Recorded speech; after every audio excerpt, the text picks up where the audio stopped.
Mr. Vatsal, good speech tonight. I went through and I fixed Toastmasters evaluation guide because they had it in the wrong order, so I went ahead and corrected it for you. One of the first things they asked me to evaluate you on was, how clearly did the speaker explain the coaching process?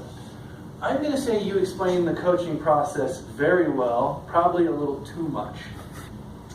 I have in here that you detailed the process, you gave 4 good examples, right? You talked about the lack of training, the lack of time, the lack of equipment, and the lack of motivation. All very important in identifying why somebody isn't performing. Now realize too, there's different types of coaching. They're not just work. There's coaching in real life too. You know, you want your kid to be better at baseball. You want your neighbor to do better when they're playing outside, right? Those are all just coaching moments. That's all they really are. Second thing they had me move on to was how effective did the speaker begin the coaching process? This is where I think you got tripped up. You started explaining it in super detail.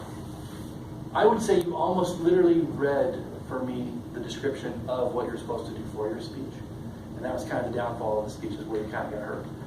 Have you heard the term paraphrasing?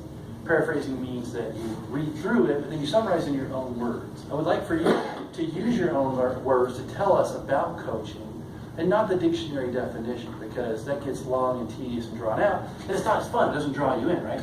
There's a whole bunch of things you could do for coaching. You can give examples, right? Like, put me in, coach, right? What's the coach going to do, right? That's the coaching moment. How do I motivate the player? How do I get them their performance to be better?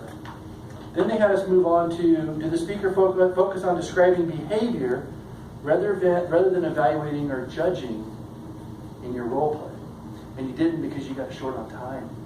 You didn't even have a chance to really even acknowledge it, or yeah, I could see why that slowed you down, Dave, right? That wasn't there for you because it became rushed. They moved you on to, did you avoid putting the person on the defensive? You didn't have a chance. Right?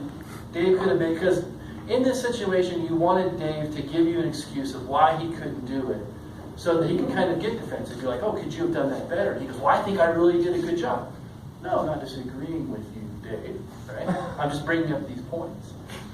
And then you moved on to basically, how did you resolve it? Your resolution was, yeah, I think Pathways will fix that for you. Right? It's not really a fix, okay? That conversation wouldn't have been good, right? That would have been with the salesman. Hey, you didn't make your numbers.